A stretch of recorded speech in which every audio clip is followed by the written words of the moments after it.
1, 2, 3, 4. Welcome to Crazy Chester. Welcome to Crazy Chester.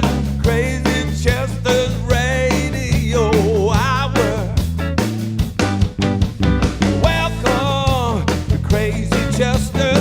Welcome to Crazy Chester. Crazy Chester's Radio Hour. Yeah, Crazy Chester's Radio Hour. Crazy Chester's Radio Hour. My guest today revolutionized Americana radio, and not just radio, but was very influential in creating the term or filling the term with meaning. She's currently the program director at WMOT Roots Radio. Welcome to the Crazy Chester Radio Hour, Jessie Scott. Hey, it's great to see you. Thanks for being my guest today. And we ran into each other a couple days ago, and you just came back from South by Southwest, where you did some remote recording for WMOT. Tell me a little bit about South by Southwest and what were some of the most memorable events for you? Well, I kind of have a different philosophy of going to things like South by than most people. I create my own event. And so I booked 30 artists, and we broadcast live Tuesday, Wednesday, Thursday, Friday, Saturday from the backstage at El Mercado, which is an amazing room. Nate Kinney is an astounding audio guy, and so that meant that I didn't have to take as big of a crew with me. So Val Hepner, the general manager of WMOT, and I just went down there, and Nate provided us amazing audio, and we took pictures, and Val executive produced and gave me cues, and we coordinated with the studio back here in Nashville, and we brought so many amazing artists to the stage there. That includes people like Paul Thorne and Reckless Kelly, and the Reverend Sekou, and Liz Brazier, who's an NPR Slingshot artist that we nominated. And Slingshot is the initiative that the NPR music stations are all embracing to launch new artists. So, but more about that in a minute. We had the Peterson brothers, who are a blues band from Texas. I've been watching since they were early teenagers, like 12 and 14 years old. So there were all kinds of bands that came and played for us. We had Courtney Marie Andrews, and we had Janova Magnus. I mean, there were so many a lot of women too this year. I think that in Americana, we're starting to see more parity, more female-fronted projects, more female-initiated projects. So that's a whole other topic as well. I've been doing this a really, really long time, meaning radio programming, and it's interesting to me when you first launch a format. Typically the males are the early adopters, but then you start to get females listening. Now we've even reached another level of maturation where there are so many more females that are actually embracing the artistic part of it and making music. And so that's a really healthy thing, especially with a counterpoint to what's going on at country radio these days, where there aren't that many women. But anyway, so my trick to South by is you go, you set up shop, you have an amazing space, great, easy parking that artists can get in and out of. So they're not driving around trying to figure out how the heck they're going to load out or load in. We have food, we have liquor, we have indoor plumbing, and we have amazing bands that come. And I always like to give the band something where they're not just playing for the people in the room, whether we're doing video or whether we're doing audio that is going to be broadcast live or time shifted and played later. But, I find that's a great enticement for bands to increase awareness. And that's the whole idea. Yeah, and you just mentioned the equality issue. And in many of your previous jobs, you were a first as a female DJ, program director, and so forth. My wife is in the tech industry. She's a software programmer, and she's trying to do the same thing there because they have the same issue there. That's very much male dominated. but there's really no reason for it if you look deeper. So I'm glad you mentioned that. And besides that, also the artists you mentioned they're all part of that Americana umbrella, but it's very diverse, and there's some more R&B, some more country, some more folk. And what is Americana to you?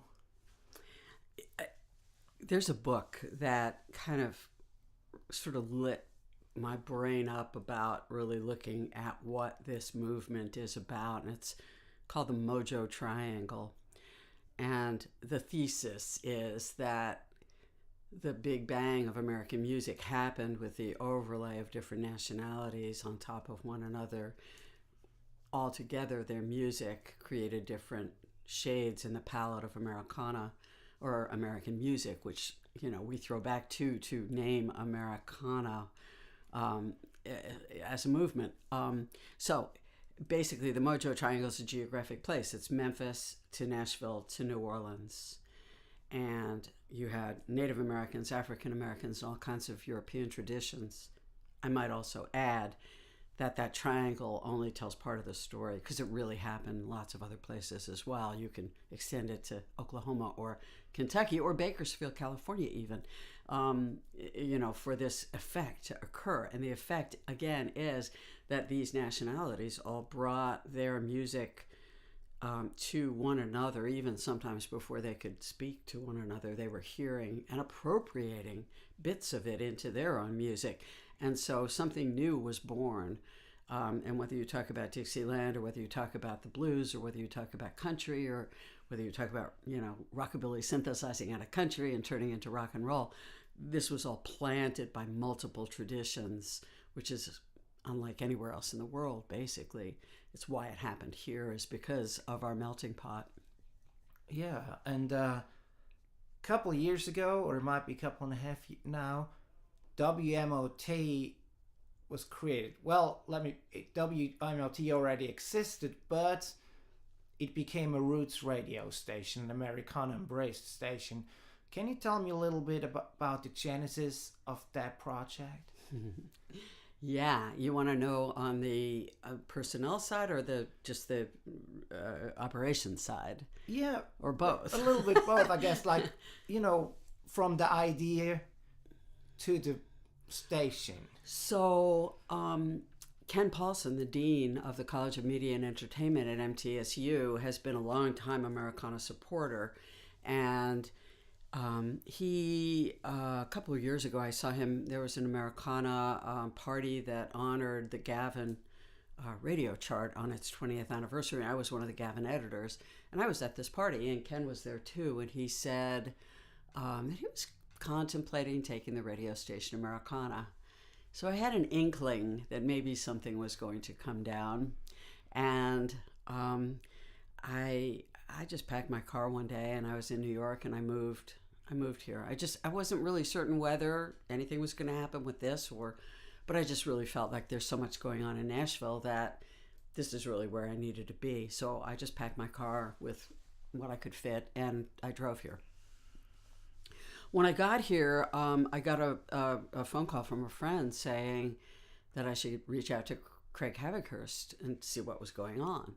And Craig and the people from Music City Roots had initiated conversations with Ken Paulson and MTSU, and were looking to provide programming to them and also find a home for Music City Roots. And I just happened to walk in, you know, and had a lot of experience programming radio before. So as we got to know one another over the course of that year, so this was the beginning of January 2016, by May, they were introducing me as the program director of what would become the radio station. It still took time for the state to approve the bid, because it was a bidding process, and it's a state university, so you know those things have their own trajectory. And when the bid was awarded to the people from Music City Roots, they actually brought me in to be the program director of the new radio station. We had already started ripping music to hard drive, We were working within the university system. They had already purchased a couple of platforms that they had been using for jazz that we then were able to expand to use them for the Americana side of things, and they're still being used for jazz. One of them is Music Master, which is a music scheduling program that many radio stations around the country use, and the other was the hard drive and the automation system, which is Audio Vault. Now, I can get you into the weeds with all of this, but we actually did an install of the latest version of Audio Vault during the first Americana that the station was up and running on. So we launched September 2nd, 2016, and Americana was like 2 weeks later, and we did that install in the middle of Americana Fest. And, so it was a little difficult to attend the Americana that year because there was a lot of stuff going on in the background. But anyway, we now have about 10,000 songs on the hard drive, and we've expanded into some nooks and crannies. I think that specialty programming is really important to take you a little further into one vector or another. So we have a gospel show that airs on Sunday morning. It's called Somebody Say Amen. And we have a really cool 50s and 60s rock and roll show that pays homage to Buddy Holly and Little Richard and Chuck Berry. And that airs Friday night at 7. So, we have some shows that kind of like extend our reach, fully flesh out a little bit more of part of the story of how this happened. But I really see this music as a continuum of everything that went before in the early days of when rock and roll was born. Yeah, and besides that, you also have you mentioned Music City Roots, but like Finally Fridays and a special programming like South by Southwest, where you a lot of live elements too, which I really like because you cannot get anywhere else. It's so fun to be able to do that, and I mean, there's a wing and a prayer. So typically radio programmers don't like to do live broadcasts where you have an extended period with one artist because they live in fear. Oh my gosh, what happens if somebody doesn't like this artist? They're going to be gone for 45 minutes. We don't necessarily play in that same sandbox because what our task is as community radio is really to create that community and feed that community. And if we do a good job of being somebody's primary radio station, being part of their lifestyle, then hopefully they will contribute. We're listener-supported radio, and so we are sustained more by our fans than we are by advertising dollars. Yeah. So when I do the podcast mainly because I want to share you guys' story, and especially some of the creators in or behind music that don't necessarily get to talk about their craft too much, like songwriters and session players, not the artist who gets that platform a whole lot. And my motive is to share these stories, but also to turn people on to good music. What is is that similar to, like, is that something that we share, or is like your motive? Like, to me, it's just, I just want to turn everybody on to this great music I love and these great people. Is that something similar to you? Oh, too? Absolutely. Number one, I still think it's about the song. So give me great songs. Give me great production. The production can be really, bumming and strumming. It doesn't have to be fully fleshed, but it has to sound good. And it has to be in the pocket. I always look to I tell people this, and it's kind of a really bizarre way of looking at audio, but it's the furnishings in the room that you create for somebody to live in. And everything has to feel good around you. It's got to be simpatico. So when I go to listen to music, I'm looking for that. I'm looking for something that I am just at one with the universe when I hear it. It's not tugging at me. It's not soul sucking. It's just like creating this buoyant energy that wraps around me. And that's how I listen. I think all the elements on a radio station, whether it's the voices that you hear interstitially or whether it's the DJs or, if there's music beds, that it all needs to kind of like be of a piece. It needs to make sense sonically. So I listen for all of that, but underlying it all, I'm the girl at 12 years old who would send my box of records, 45s, to a birthday party that I wasn't invited to. Like, take my records. It's always been part of my life. So, yeah. And so you were very young when you discovered your love for music and radio. What was the spark? Can you remember? Yeah, we had a live-in maid who was from Alabama when I was really little, and she turned me on to the real versus the not real. It was really quite clear to me at age 4 that this was and that wasn't, and so much so that, I mean, I'm old, but my mother bought me Pat Boone's Tutti Frutti when it came out. I sent her back to the store to get me Little Richard. I was 5.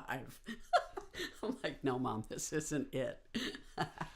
And for whatever reason, music has always been really important. And, you know, I was glued to the radio growing up. You know, went from the dangerous first wave of rock and roll, which was Elvis and Jerry Lee Lewis and all those guys. All of a sudden it got cleaned up in like about maybe 1959 with all the pretty boys, the Bobby V's and Bobby Rydells, and I was like, ooh, what is this? I mean, again, it was that real versus pop, you know, because things get slick. They get like kind of, you know, okay, well, we're going to take the danger out of it and we're going to make it safe for everybody. And those are the times that I bail.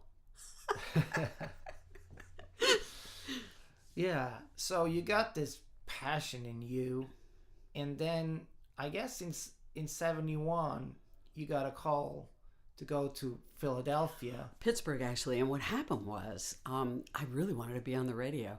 I had gone to Ohio University for communications in 1967, and I wound up coming back to New York and going to City College and studying sociology. But I was still yearning for radio. Now, mind you, there were no women on the radio back then. I mean, there was the occasional weather girl on TV. You would hear the occasional female voice, like, you know, if a husband was emceeing a nighttime symphony program, he might bring his wife and she might be his sidekick.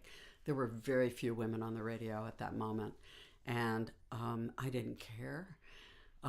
So armed with my third class FCC endorsed license, which I had gotten at a broadcasting school at, you know, nighttime, and I was in regular school during the day, I walked into ABC on 6th Avenue headquarters in 1971, and I didn't have an appointment. I just walked in and said, I want to be on the radio. And they said, just 1 minute. And they walked me into somebody's office. I sat with him for 2 hours. And he said, you know what? We're going to hire you. I had never been on the radio. I had absolutely no idea what I was doing, but I had an incredible will to conquer. And so I wound up getting hired by WDVE in Pittsburgh in 1971. And in June, I started my career. So it's coming up on 47 years. And that was rock, mainly? Rock. We actually were what we call now underground. You know, it was freeform. We played Dave Van Ronk into Led Zeppelin, into Black Sabbath, into Taj Mahal, we broke bands like the Doobie Brothers in America. There were some, I mean, Pink Floyd, when we got Dark Side of the Moon, we listened to that whole album. We were like, oh, this is stunning. We're putting this whole thing on the air tonight. You know, Pink Floyd had several albums out up until that point, but that was just a total breakthrough. And there were no rules back then. So it was like the Wild West. And if the art touched you, you were able to put it forward. Yeah. And then your second major job, though, took you into country radio. That was a little bit later. So I was in Pittsburgh for 5 years, and I had 3 jobs, Top 40 being the last. I did 2 album-oriented rock jobs, and then Top 40 at 13Q, and then I wanted to come back to New York, which was my home. So I started putting, tapes in the mail and feelers out and stuff, and I got a gig at WPIX in New York. They were disco. And for 2 weekends, I played Fly Robin Fly and Rock the Boat and all the disco hits of, 1975 before Ed Solomon called me. He was the program director of WHN, which was an AM country radio station in New York City. They said it couldn't be done. And I had worked across the street from him in Pittsburgh, so he knew my work. And he said, I want you to come be on the radio. And I was like, okay. So this was a Friday, and I was to start on Monday. On Saturday night, went to the Capitol Theater in Passaic, where I used to hang out some, and was hanging out backstage with the crew. And I was actually, it was one of these old school theaters that had the owner's office with glass overlooking the stage. And so I could look down and see Kiss on stage and see this audience that I understood. I knew who they were, pondering Monday. I'm going to be talking to totally different people, and I have no idea who they are, as I was about to start doing country. And Monday evening, I launched my country side of my career in 1975. I was there for 6 years till 1981, and then I went to WNBC and did Top 40 again with Imus and Stern and that whole mayhem.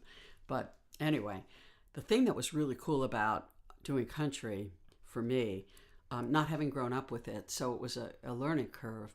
But the other thing that was like really amazing is that my boss, Ed, came over my house one day, and I had Graham Parsons, Flying Burrito Brothers, Goose Creek Symphony, all these Blue Ridge Rangers, all kinds of albums sitting on my shelf.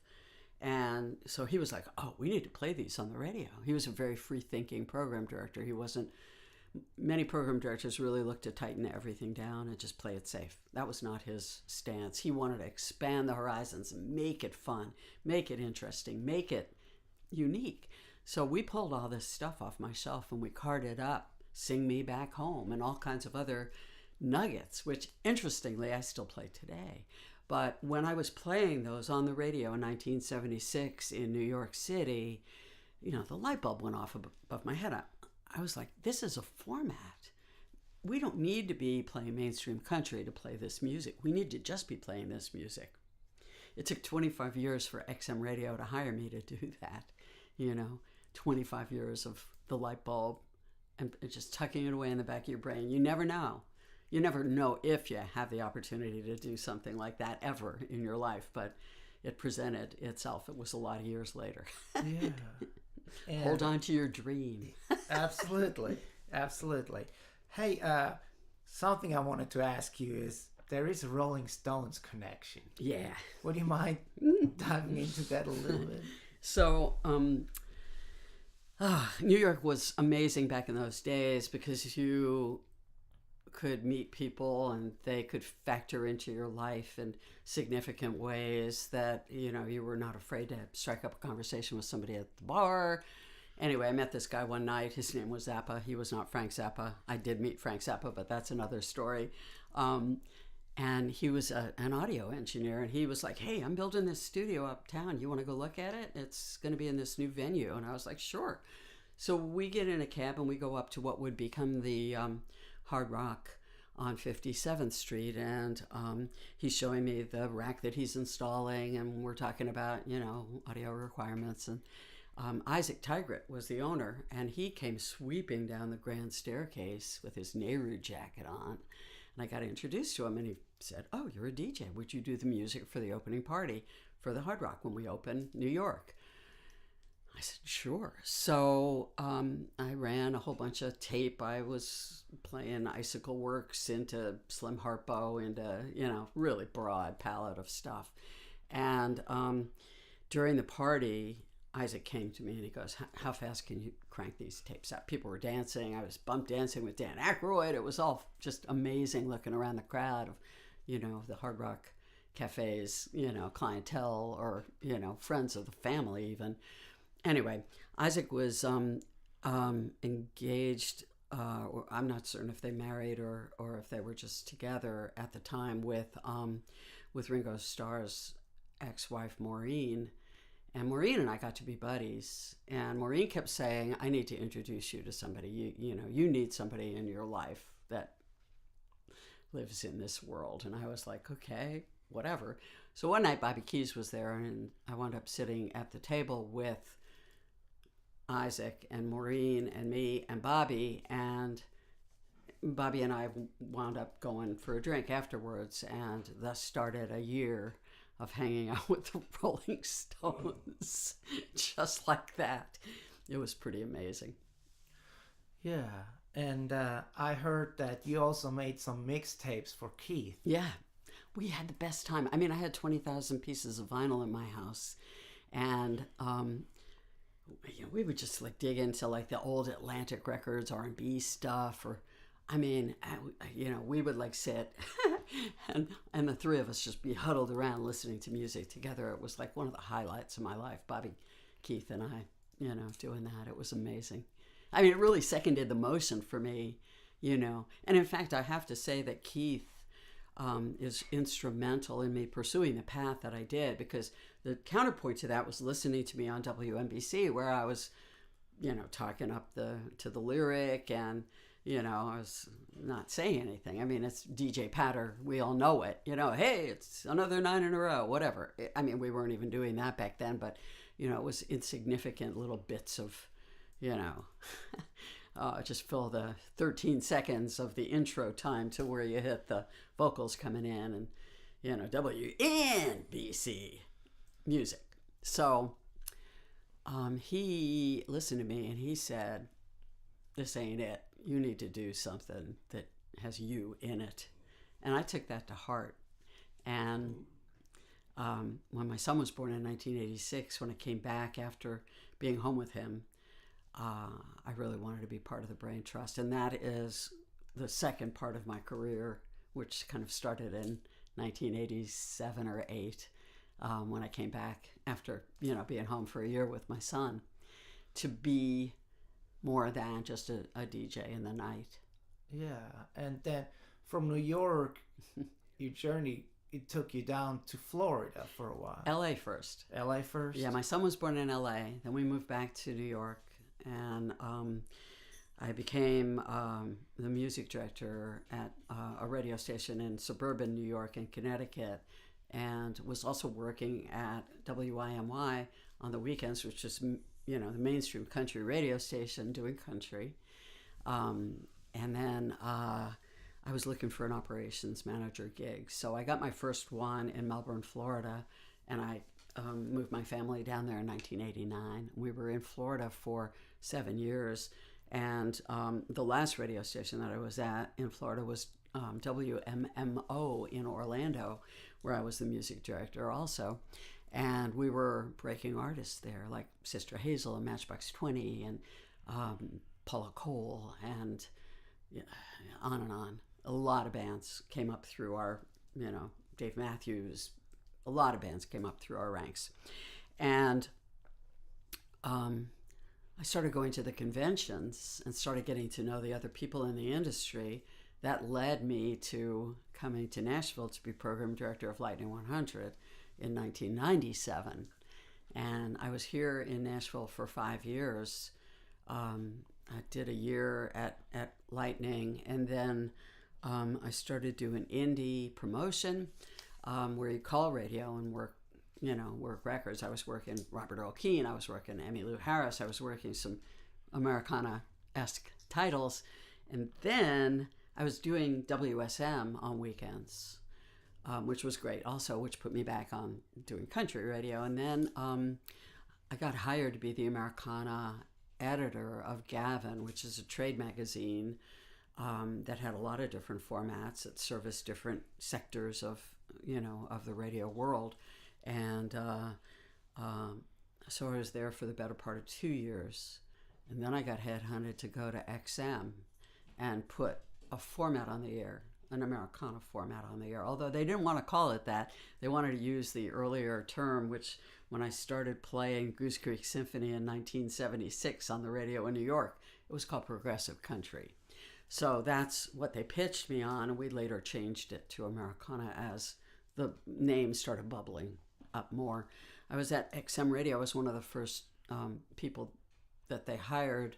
I was the first female that they hired as a program director, and I was there for the better part of 8 years until the buyout. So we were taken over by Sirius, and then they kind of did a Noah's Ark thing, or we'll keep this one and we'll scuttle that one. And they kept Outlaw Country, and my channel went away. It was called Cross Country, XM12. Yeah, and around the same time, or maybe even a little bit earlier, the Americana Music Association got founded, and you were in on the ground floor there as well. How can you tell me a little bit about how that originated? It was so cool. So I was at Gavin, and we were at a South by, and one of my bosses said he thought it would be a really good idea to get everybody in the room that was, we were all disparate forces. You know, we were all like rugged individualists. We were not joiners. Nobody joined anything. We didn't want to, you know, there was nothing to join, obviously, back then either, but you know, so you had Jack Emerson, who was working with Steve Earle, and you had Tamara Saviano, and you had a variety of different people that were in different pursuits, whether publicists or legal or a record label or management or, you know, radio. And we all kind of, there was an original little gaggle of people. I don't remember exactly the number, but I'd say maybe 12 or 14 people in a private room at South by talking about maybe we should get together and do something together. It was like the seed that planted it as an idea for the organization. And then we decided to bring it back and have a facilitator-led session in Nashville. And that's what the Americana Music Association was founded out of. And there were maybe 30, maybe more, somewhere in the vicinity of 30 people at that. And that was in 1999. And we founded it. I'm the only remaining original board member, continuously serving, which is kind of amazing. Yeah, so you were talking, you know, about 30 people, and now it's becoming this worldwide organization that's been lobbying for, you know, Billboard charts and Grammys and all that. That must be very gratifying to know, hey, we kind of you know, had this idea, and now it's actually a thing, and it's a growing thing. It's amazing to watch it, seriously. And when I walk around Americana Fest now, and it's so much larger. I mean, the first year we did it, I actually threw the event because I hadn't gone to XM yet, and, you know, Gavin had ended. And so I had time on my hands, and so Carrie Estrin and I actually were the organizers of the very first event. We had one venue. And we were at the Hilton, which had just opened, and it was wonderful. And at that, Oh Brother had a cocktail party.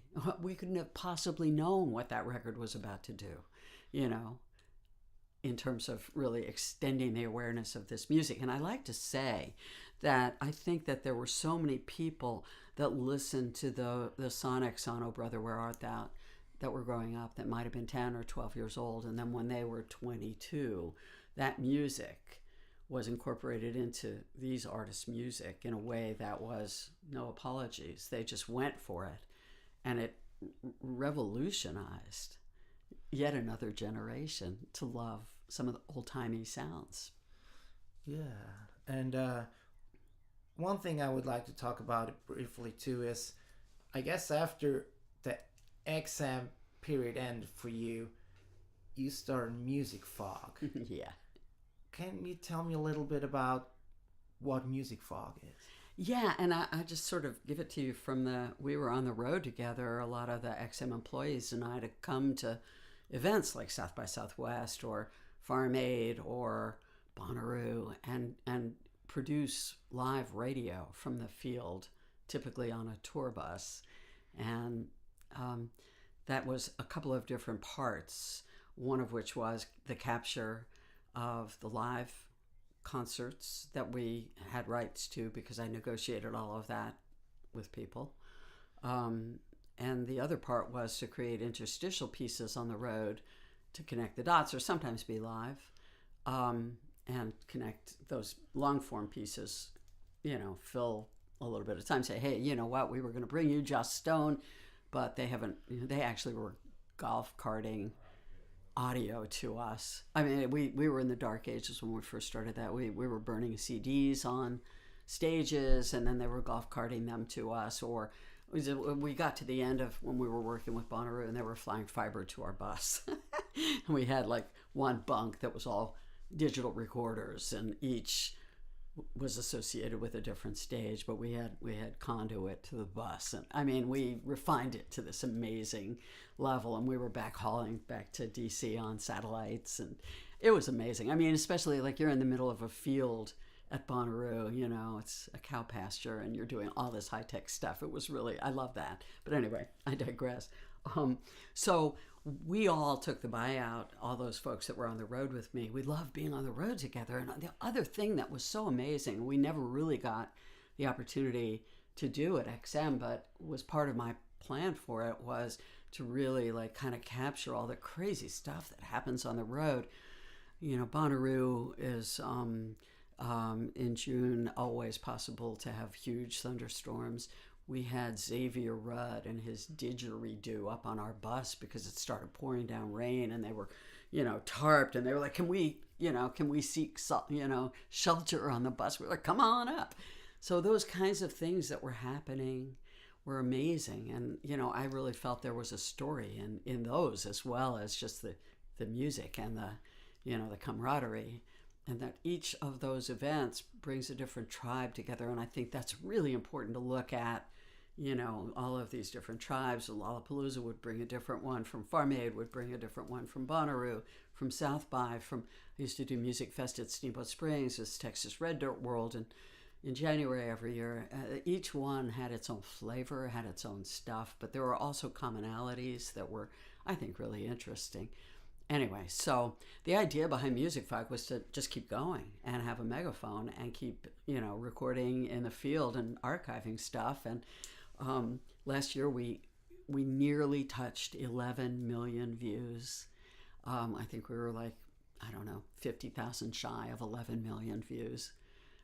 So, you know, we have about 1,000 videos up. We shoot beautifully, we light beautifully, we care about the audio. That's really important to us. We're not just sticking up an iPhone, you know, and capturing the audio on an iPhone. We're doing, you know, an Allen and Heath board and, you know, putting the right mic on people, which is really important. Some voices don't like, some mics don't like certain voices, but they love other ones. So, you know, being able to really articulate that kind of thing, I think, has made all the difference. Plus, we really shoot intimate video, and like that gives you as an audience member the ability to see that Will Hoge is chewing gum.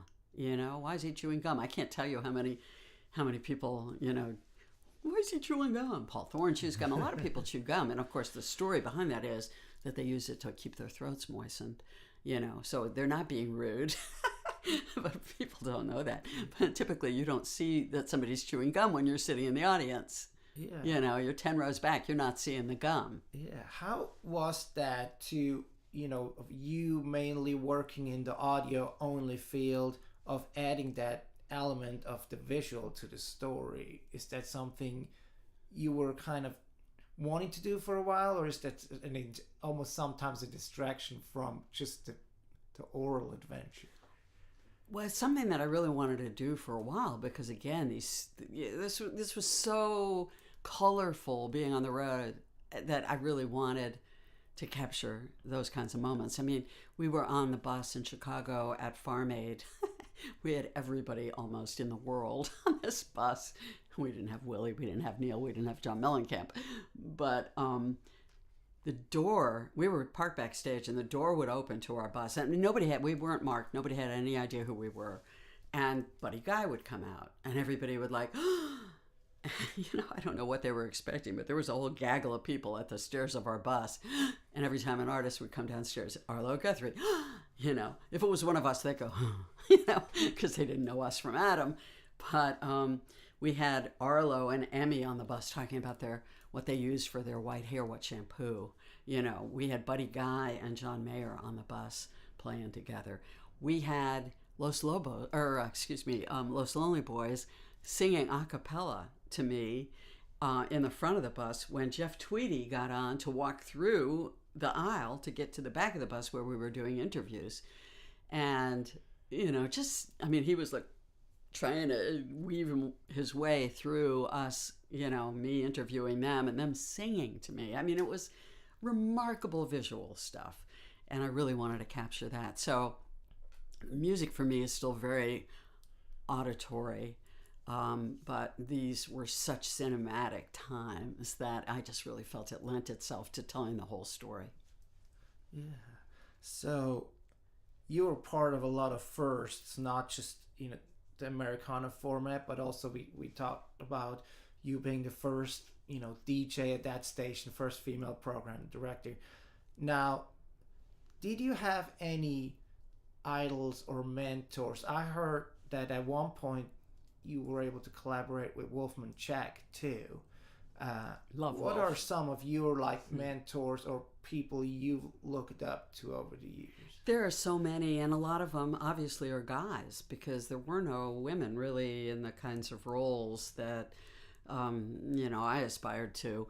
I did get to work with Wolf, which was amazing, and I adored him. But by that time, I was already on my way, sort of. He seconded the motion too. He was all in favor of me doing my own creative piece and not just, having a consultant tell you what to do. But that was later, and that was in Orlando. And he had opened up put his name on a club that was on the way to Disney. It was called Wolfman Jack's Rock and Roll Palace.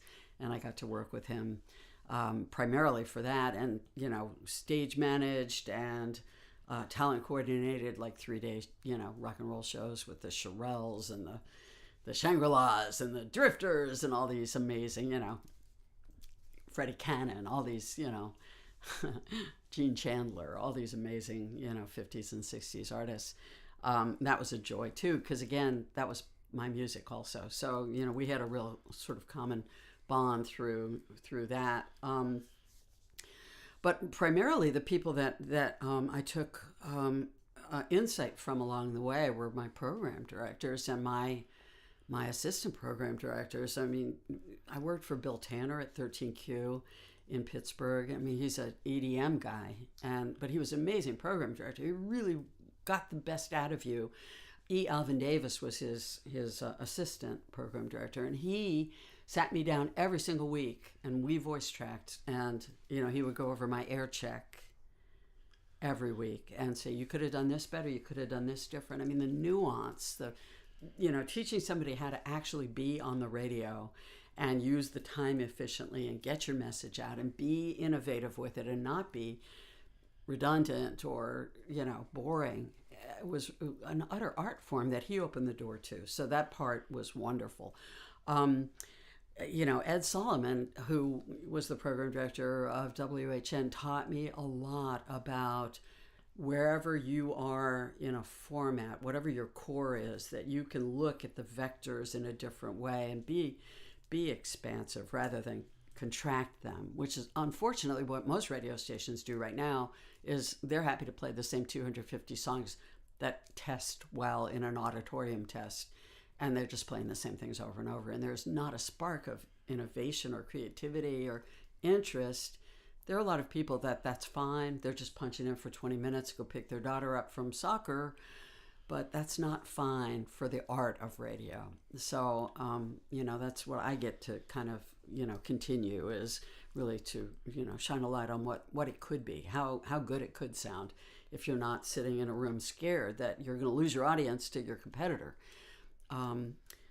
So Ed was amazing in talking about how to use research and how to expand sonically. Then I got to WMMO in Orlando, and Kerry Paul was my program director, and he was amazing. He was like a mad scientist. He took elements of classic rock, elements of soft rock and roll, elements of what was becoming AAA, and put them all together into a really unique format. And we played all kinds of stuff that you would not have expected. And that was part of the charm of it. And they debuted to, #1 ratings in Orlando. They debuted at #1 when they launched. So I took some stuff from him as well. So along the way, I've watched people who have had amazing skill sets and a real sort of point of view, a purpose. And I've been able to learn a lot through their eyes. Yeah. Well, we're getting towards the end of our program. We haven't even begun yet. Yeah, that's true. And the nice thing about the podcast, one thing you'll have to worry about, is the time. We don't really have that. But, and this might be the hardest question, it probably will be for me. So you do a pretty much daily 3-hour show with which I assume is, pretty much your favorite music every time in many ways. And so if you had to like curate one like best of like something that, somebody will put on a spaceship to Mars, and it's just like, what would be some of the music you would want to have there for sure? It's really hard to answer that question. I figured it was, and it changes every day, I'm sure. Well, too. so first of all, like what I've done for WMOT is I've built a format. So I put all of the pieces together. We upload files into a hard drive. I'm just kind of giving you the framework for this. We upload them, and then whether it's a new song from a new album goes into one category. If it's a recurrent, that comes off the new chart in maybe 6 months, and then we're playing it as a recurrent. Then it goes into one of our old categories, whether it's platinum, gold, silver, depending on how often you want to hear that. And then I built clocks, and I'm always pushing new music into the system, both old and new, so that it's always fresh. I don't necessarily play, in quotes, favorites every day. I am playing careers. I'm playing people that I know are going to sell the Ryman out. I know that there are certain, touchstones that we want to pay homage to that are beyond even the Americana part of it, which we obviously play all the above mentioned Goose Creek Symphony, Blue Ridge Rangers, and Graham, but we also will throw in a Patsy Cline or a Hank or Bob Wills, or we'll throw in a Little Richard or a Chuck Berry. So our library is really pretty deep, and those are all favorites. Then if you want to talk to me about what records I would take to a desert island, it's not even something that I play on the radio. One of my all-time favorite albums is John Martin, Solid Air. Oh, that's great. I don't play that on the radio, but I love that. I love Forever Changes by Love, one of my all-time favorite albums. We don't play any of that on the radio. So though I've been focused on Americana for all these years, I have also experienced a whole lot of other music growing up and continuing to go to shows. I mean, I went to see David Gray and Alison Krauss at the Ryman. I had never seen David Gray. I was so entranced. I mean, he created this visual with like dots in the Ryman. I mean, it was like you didn't even know you were in the Ryman. I mean, it came off the stage and just it filled the entire room. Obviously, the music was really moody, and you just floated into it. It was amazing. And then Allison came out and did her thing, and that was amazing too. So David Gray isn't necessarily somebody I would play at Americana. I think that pretty much Americana stops where synthesizers come in, but and that's one of the sonic differentiations. But I adored what I experienced, and so anyway, it kind of goes beyond. Yeah, and another recent show you went to, which I'm thankful you did, was Donnie Fritz show we did at City Winery a couple weeks ago. Would you mind, just because that's like a common thread through my shows, it's like touching upon Muscle Shoals and the legacy, not necessarily just the legacy, but maybe also some of the more current things going on there. If I just throw Muscle Shoals at you, what comes back to me? I went to Muscle Shoals a couple of years ago to do a live video session with Paul Thorne, and we were staying in the hotel, and every single song that the hotel's system played, their music, if you will, was recorded in Muscle Shoals, and it was everything from the Rolling Stones to Aretha to Michael Jackson. It was varied and incredible. And every once in a while you just like look up, you know, and go, wow, that too? Because the whole premise of the audio that was being played at, I think it was the Marriott, was that it was all recorded in Muscle Shoals. Muscle Shoals is really like mystical. There are certain places around this country where, for no seeming rhyme or reason, the music was a force. And Muscle Shoals is one of those places. And it has a lot to do with Rick Hall, but I think it also has to do with its proximity to Nashville and that people were able to actually get away there and kind of hide out. I think that once you get to a certain level of acclaim, it becomes very difficult for you to have a normal life unless you're away. For somebody like the Rolling Stones, that's certainly true, but I suspect for a lot of other people, you know, they holed up at Muscle Shoals and made some amazing creations, and it was birthed there. Another town that I love like that is Lubbock, you know, Texas. I mean, Lubbock is a little hotbed. I call it a vortex, you know, why these towns became... There's the Bobby Keys connection. Exactly. And Buddy Holly and, you know, Butch Hancock and Joe Ely. So many people came out of there.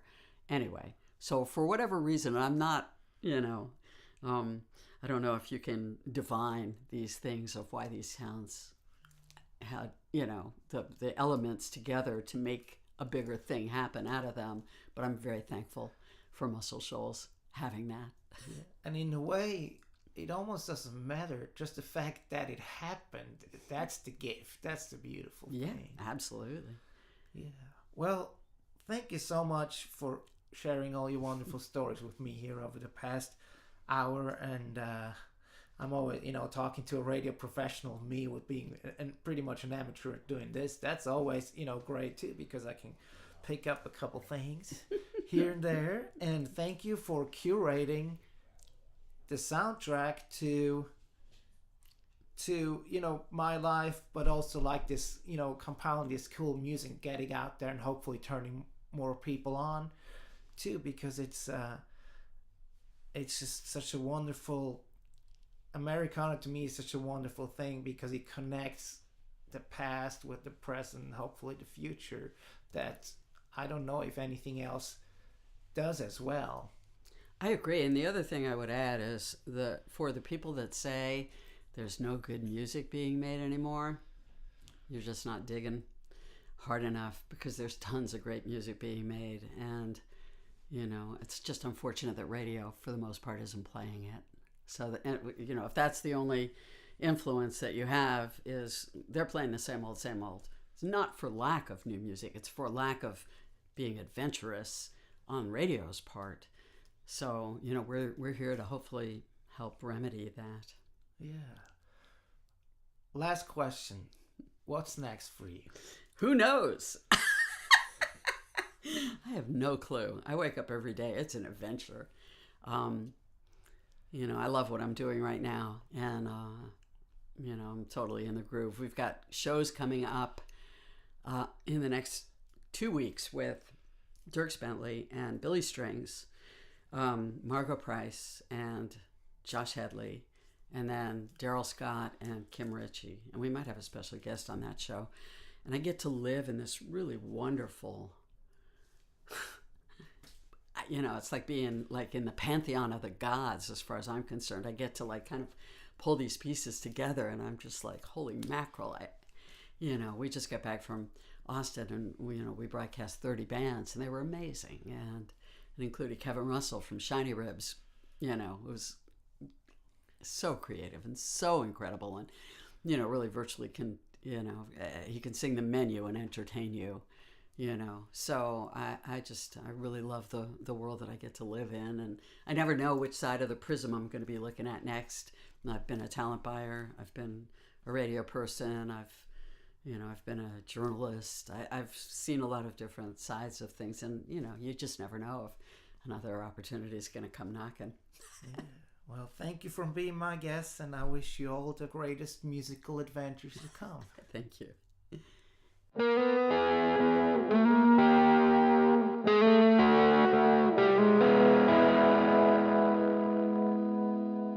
This was the 28th episode of the Crazy Chester Radio Hour. We taped it at Buzz Cason's legendary Creative Workshop recording studio in Nashville. Thanks for listening. I hope you enjoyed it. Until next week.